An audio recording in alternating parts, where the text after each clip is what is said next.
Okay, so we're continuing section 8.5 power series, and we're looking at a second example. Okay. Let me give you a moment to copy the example down.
Okay, so we want to find the radius of convergence and interval of convergence for this particular power series. Okay, so how do we go about doing this, class? How do we start the problem?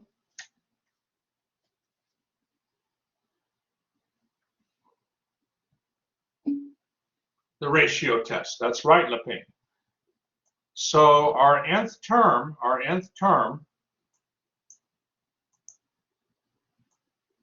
is going to be this term here.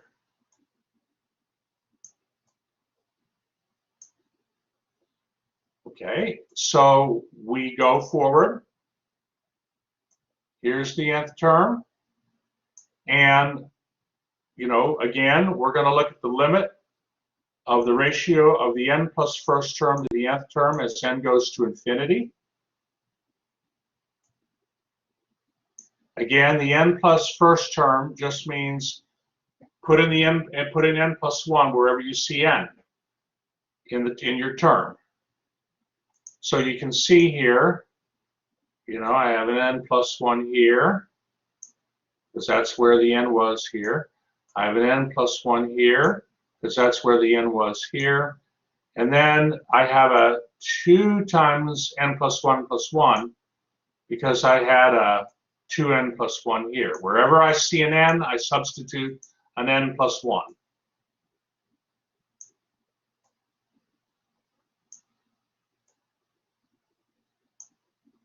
Okay, and then I just, you know, I have a fraction divided by a fraction, so I take the first fraction and multiply by the reciprocal of the fraction in the bottom, and then I'll group like terms together, and I'll simplify.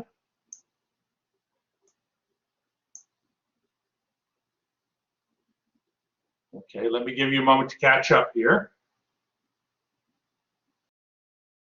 Please let me know if you have any questions.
Thank you, Nathan.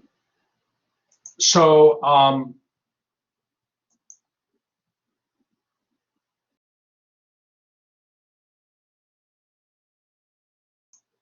one moment. Let's look down here. Thank you. So 2n plus 1 over 2n plus 3, right? If we look at that limit,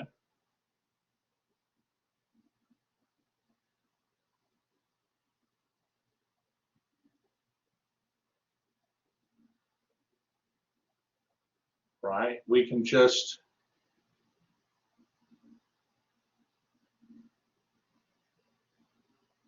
we can multiply top and bottom by 1 over n, right?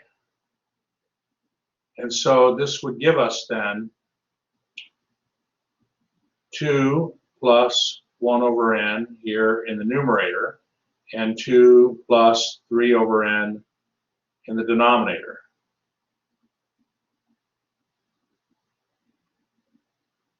And you see then that's going to equal 2 over, in the limit, that'll be 2 over 2. Okay, as n goes to infinity, you get 1. So what I'm saying is this is 1 times the absolute, this limit is 1 times the absolute value of x minus 3, and you get absolute value of x minus 3. So I just wanted to kind of put in a little more detail. Was this helpful, this detail I put in class that I wrote out here? Was that kind of helpful? I was trying to justify why this term goes to, why that term goes to 1. Thank you, Renat. Okay, excellent. So now we have the absolute value of x minus 3. What are we going to do with the absolute value of x minus 3? What are we going to do?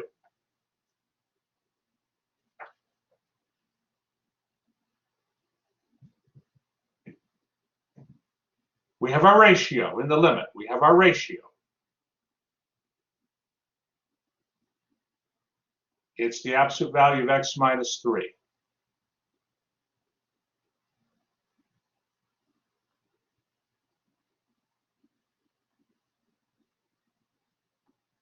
When does that ratio, well, and how do I find the interval, Jacob? That's right.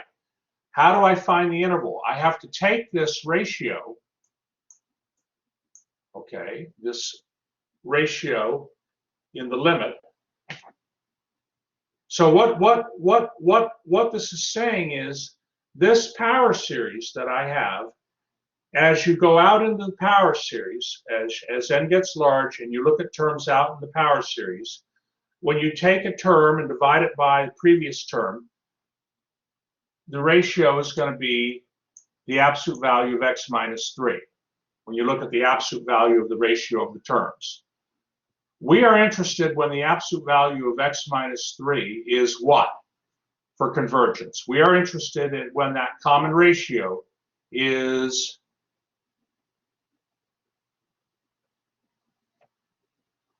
what?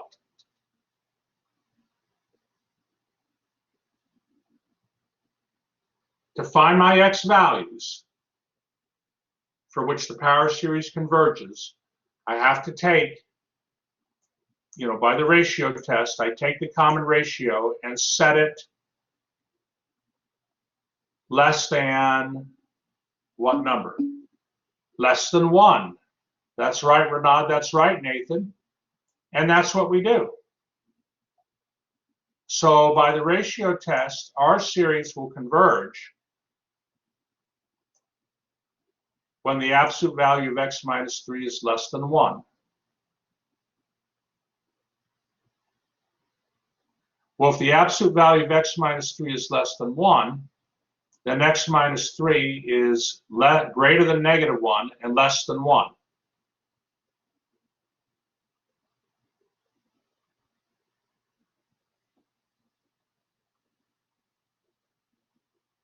And we can solve that little inequality, and we get that x is between 2 and 4. And so our series will converge when x is between 2 and 4.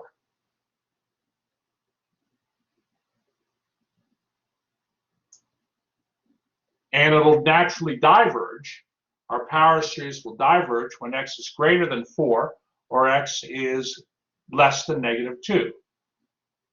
But now we have to ask ourselves, are there any more x values where our power series converges? Well, we have to test the endpoints, x equals 2 and x equals 4. We have to manually check those in the power series because the ratio test gives no information. Okay, let me give you a moment to catch up here. Please let me know if you have any questions.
Okay, so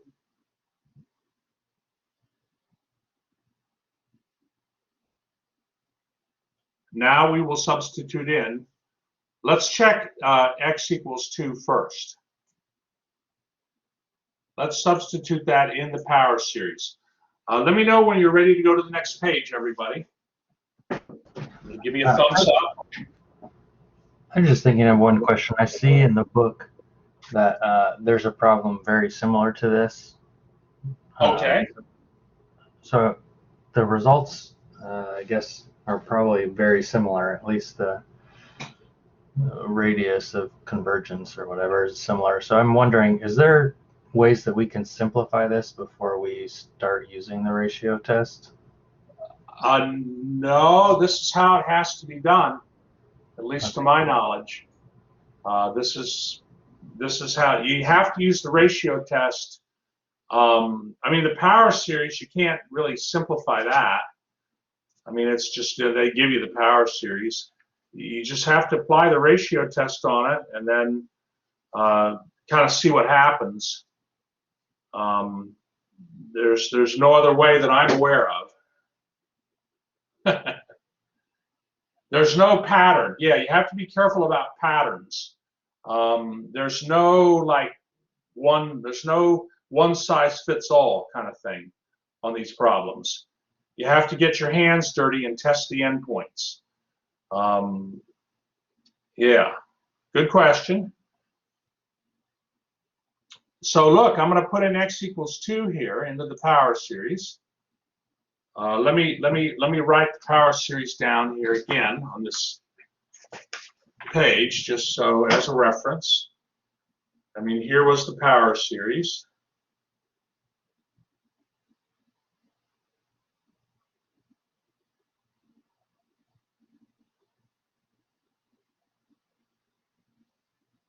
A lot of students I've known in the past love power series.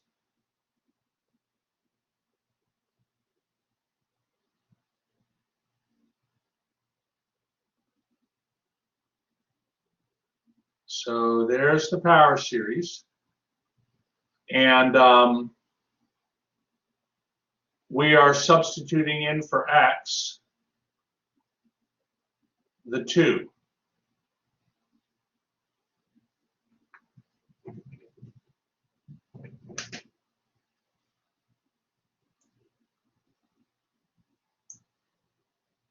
So we're doing our manual check at x equals 2.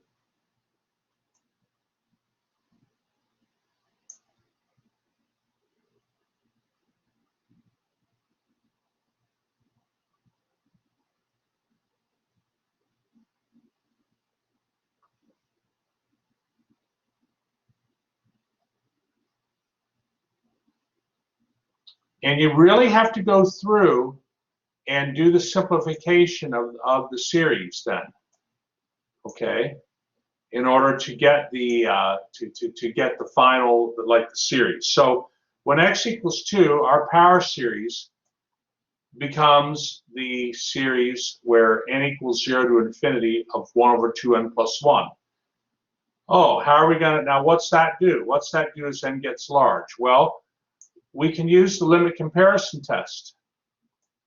Let a sub n equal 1 over 2n plus 1, and b sub n be 1 over n. My instincts tell me this power series, or this series, would diverge.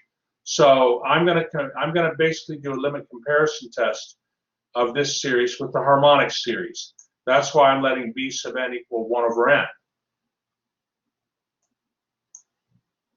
And when I do the limit comparison test and look at the ratio of the a sub n over b sub n, okay, I will end up getting a half. Okay.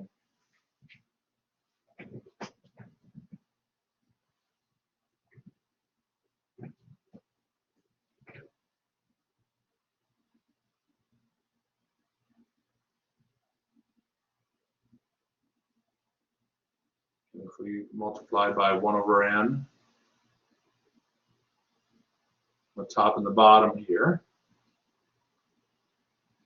we get what? We get 1 over 2 plus 1 over n.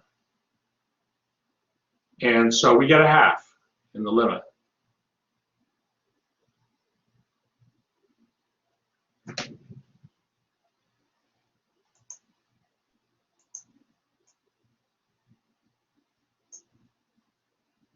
And so what that's telling us is that this series, the terms of this series are in this series here, the series where n equals 0 to infinity of 1 over 2n plus 1, the terms of those series as n gets large are basically half as large as the terms of a harmonic series.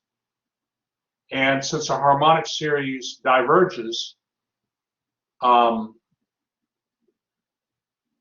this series diverges also, and so our power series diverges at x equals 2, since the harmonic series diverges. So everything you've learned comes back. It comes back into play. It's in section 8.5.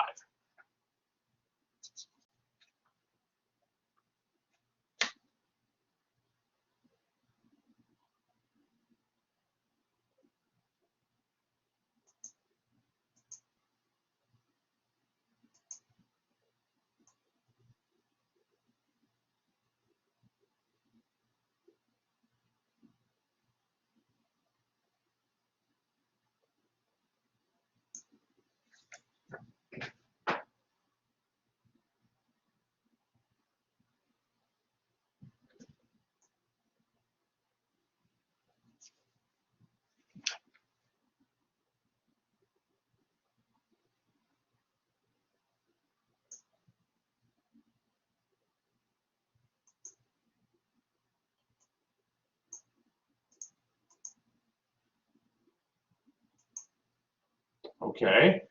Now let's test. Well, again, are there any questions? I like to, and I ask that a lot because, you know, I can't like actually, you know, see you, right? Like I were in a classroom. Of course, if you all had your webcams on, I could see you, but you know, I I like students to feel like they're relaxed, you know, and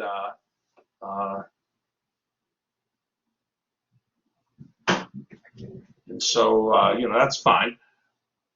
All right, give me a thumbs up if you're good, and we'll move on. We'll move on. Excellent, excellent. Okay, well then let's try.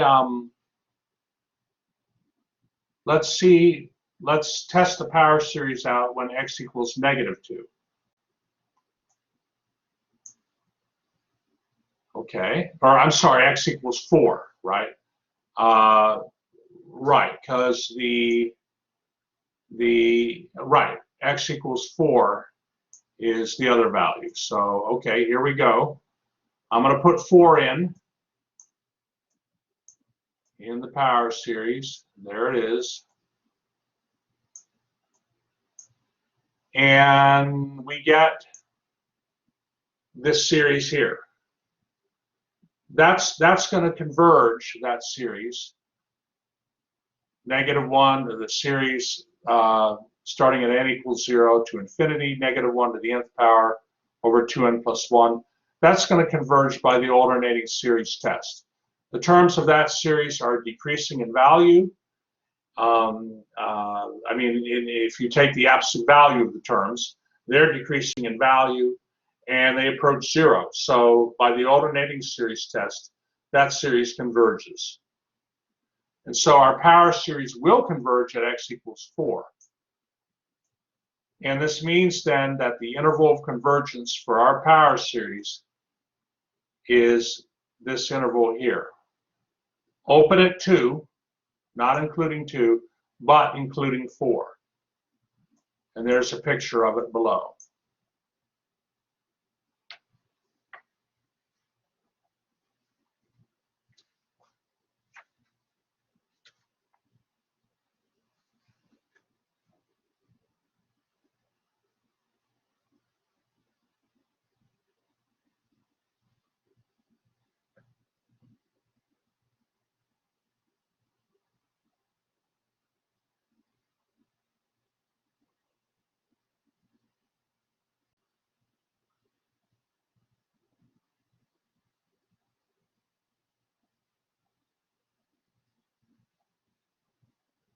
How many think these are kind of fun, these problems?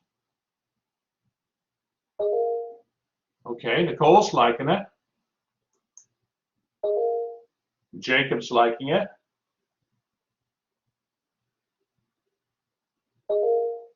Tall.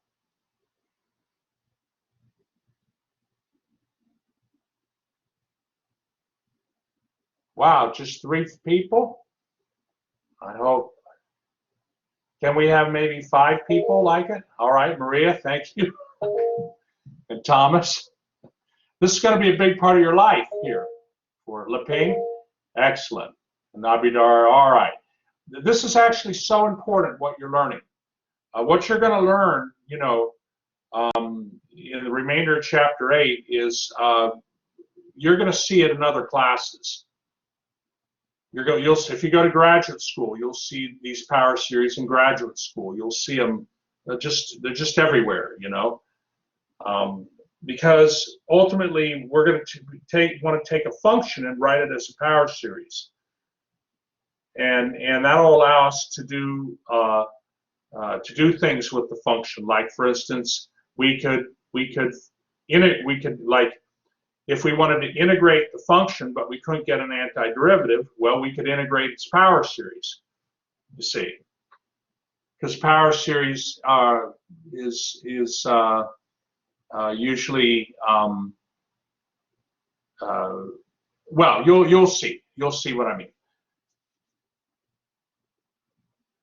Okay, the radius of convergence though is equal to 1 because our interval of convergence has basically length 2, so radius of convergence is equal to 1.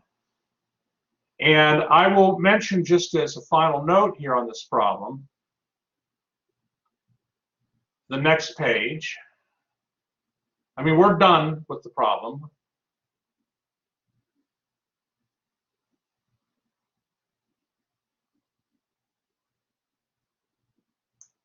But on the next page, just a note, and this is something that we talked about earlier, there are no other values of x for which our power series will converge. Okay? Because, again, by the ratio test, we got the common ratio in the limit of absolute value of x minus 3. But if we were to set that greater than 1, I mean, look at what we've done so far. We've looked at the absolute value of x minus 3 when it was less than 1. Okay, and that gave us x between 2 and 4. Okay, and then, that's one set of x values. Another set of x values is when x was equal to 2 and x was equal to 4. Well, what's left? Everything else, right? Everything else is left. So how do we know that our power series won't converge for any, I mean, I guess what I'm saying is, how do we know we don't have to look outside of x equals 2 and x equals 4? Well, by the ratio test, when the absolute value of x minus 3 is greater than 1, that would give us x is greater than 4 or x is less than 2. But the power series would have to diverge there by the ratio test. Okay, over those intervals, our power series would have to diverge because the absolute value of the common ratio is greater than 1 when x is greater than 4 or x is less than 2. And so now you've absorbed all the possible x values, and so indeed the interval of convergence is going to be the interval we said it would be, which was this interval here.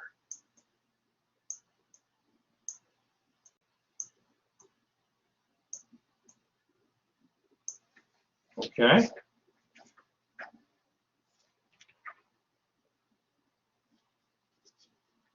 And the book has some nice examples.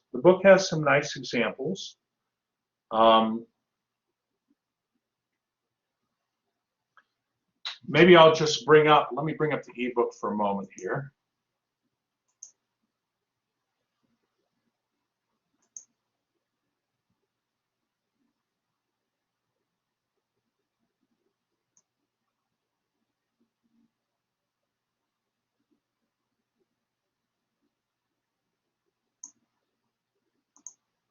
Hold on, here it is.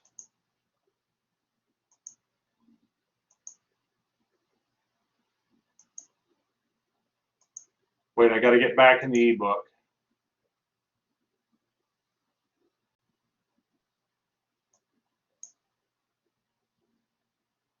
Let's see here, 8.5. See, I knew we would need the time, class time, to cover this. Okay, so let me bring up the ebook here real quick.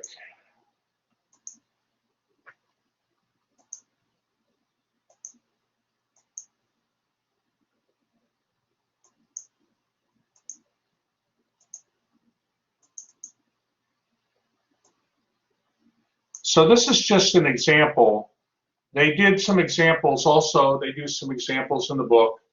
We looked at example 1, but in this table they show the different examples they do in the book, and then the interval of convergence on the right, and then the radius of convergence in the middle. And like the third example relates to what's called a Bessel function of order 0. Example 3 is a Bessel function, and that's one you want to look at in the book, example 3. And for that one, I mean, if the radius of convergence for that, if we look at the ratio test for that, we get a radius of convergence of infinity. In other words, in that particular example, the power series converges for all values of x. I can just show it here real quick here. Yeah, this was example 3. Okay, find the domain of a Bessel function of order 0, defined by that power series. How many have heard of Bessel functions? Has anybody heard of a Bessel function?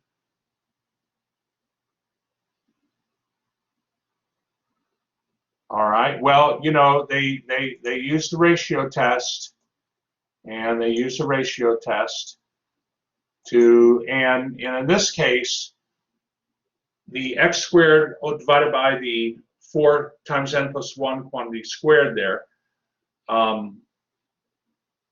will go to approach 0 for all x. You see that the x squared is not dependent on n. We're letting n go to infinity. So no matter what x is, even if x were like 1,000,000, you know, and you had 1,000,000 squared on top, well, if you let n go to infinity, eventually the denominator is going to get so big that that won't matter. So in the limit, that limit goes to 0, and that's always less than 1 no matter what x is. So in that kind of situation, you get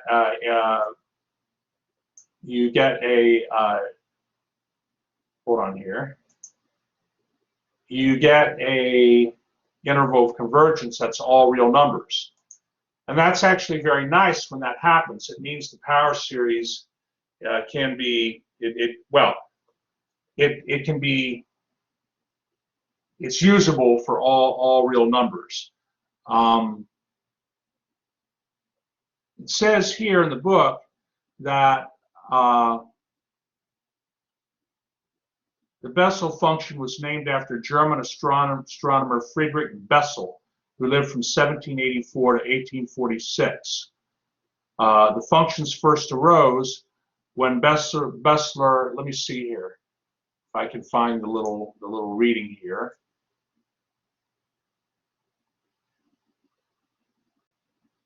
Hold on, yeah.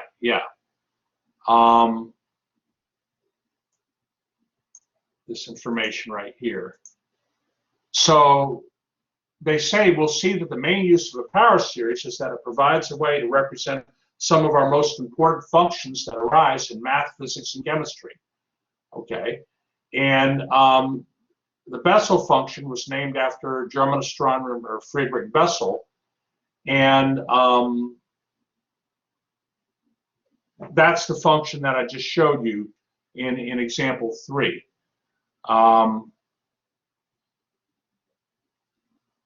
Okay, so I'm just trying to see if they have anything else on this. The book shows a picture of a vibrating rubber membrane and says Bessel functions are involved in that. I don't see it here in the ebook, but look, it's fine. It's fine. Are there any questions on this idea?